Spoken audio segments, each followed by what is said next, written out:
अस्सलाम वालेकुम नाज़रीन, मैं हूं आसिम खान और आप देख रहे हैं बीबीएन चैनल। आइए देखते हैं आज की टॉप 10 न्यूज़।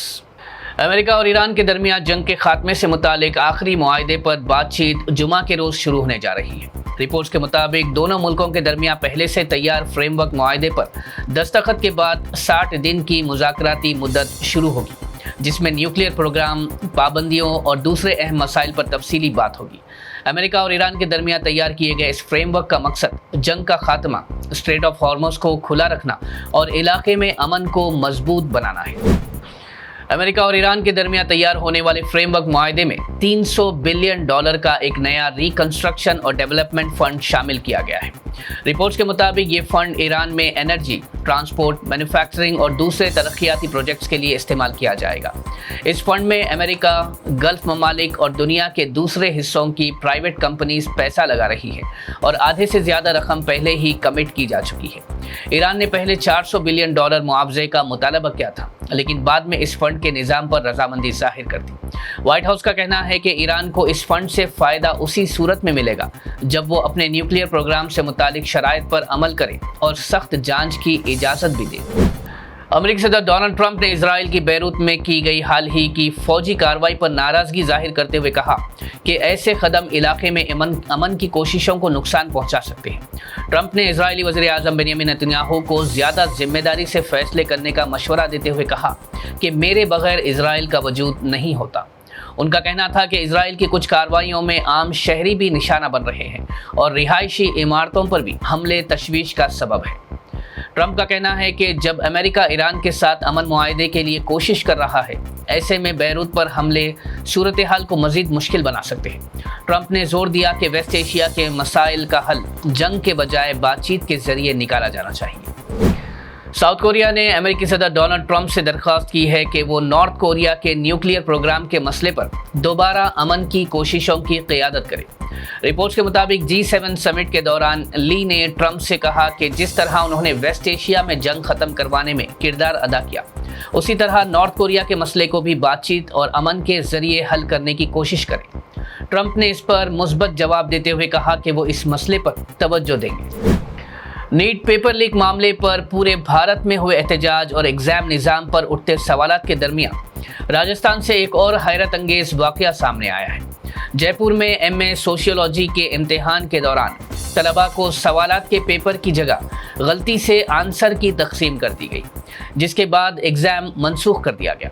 तलबा ने सवाल उठाया कि जब इम्तिहानी निज़ाम पहले ही तनकीद की जद में है तो ऐसी संगीन गफलत का जिम्मेदार कौन है और इस तरह की गलतियां बार बार क्यों हो रही हैं। यूनिवर्सिटी ने वाक़या की तहकीकात का हुक्म देते हुए जिम्मेदार अफराद के खिलाफ कार्रवाई का यकीन दिलाया है, जबकि नई इम्तिहानी तारीख का ऐलान बाद में किया जाएगा।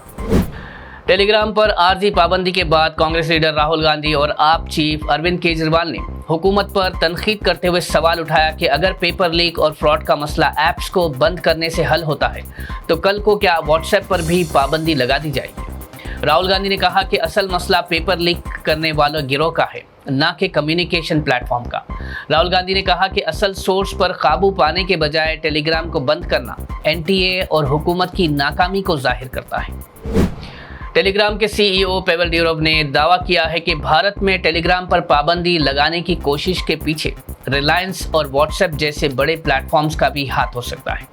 उनका कहना था कि टेलीग्राम पर लगाई गई आर्जी पाबंदी से 15 करोड़ से ज़्यादा यूज़र्स मुतासिर हुए हैं।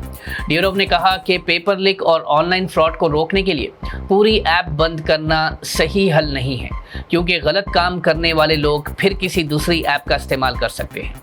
उन्होंने इल्ज़ाम लगाया कि कुछ बड़ी कंपनीज टेलीग्राम को मुकाबले से बाहर करने के लिए गवर्नमेंट पर दबाव बना रही है।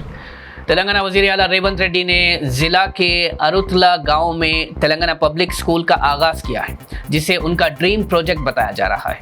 ये स्कूल नर्सरी से इंटरमीडिएट तक तालीम देगा और इस वक्त यहाँ 1800 से ज़्यादा स्टूडेंट्स पढ़ रहे हैं। स्कूल में इंग्लिश मीडियम पढ़ाई के साथ मुफ्त बस सर्विस, नाश्ता, दोपहर का खाना, शाम का स्नैक और स्पोर्ट्स की बेहतर सहूलियातें भी दी जा रही हैं। रेवंत रेड्डी ने स्कूल का दौरा करके स्टूडेंट्स और टीचर्स से मुलाकात की और सरकारी स्कूलों के लिए ब्रेकफास्ट स्कीम का भी आगाज़ किया।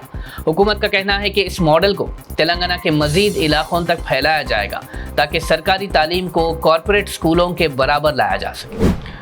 حیدرآباد کے کئی پرائیویٹ اسکولوں پر والدین نے الزام لگایا ہے کہ انہیں اسکول یونیفارم، بکس اور دوسرا تعلیمی سامان صرف اسکول سے ہی خریدنے پر مجبور کیا جا رہا ہے۔ والدین کا کہنا ہے کہ اسکول مینجمنٹ بازار کے مقابلے میں زیادہ قیمت وصول کر رہی ہے، جس سے گھروں پر معاشی بوجھ بڑھ رہا ہے۔ ان کا کہنا ہے کہ انہیں اپنی مرضی سے باہر سے بکس اور یونیفارم خریدنے کی اجازت دی جانی چاہیے۔ اس معاملے پر کئی والدین نے ناراضگی کا اظہار کرتے ہوئے تلنگانہ حکومت اور تعلیم کے ذمہ دار اداروں سے مداخلت کا مطالبہ بھی کیا ہے۔ والدین کا کہنا ہے کہ ایسے اسکولوں کے خلاف سخت کارروائی کی جائے تاکہ اسٹوڈنٹس کی تعلیم کو تجارت کا ذریعہ بنانے کا رجحان روکا جا سکے۔ IMD نے حیدرآباد کے لیے ہلکی بارش اور تیز ہواؤں کی پیشگوئی کی ہے۔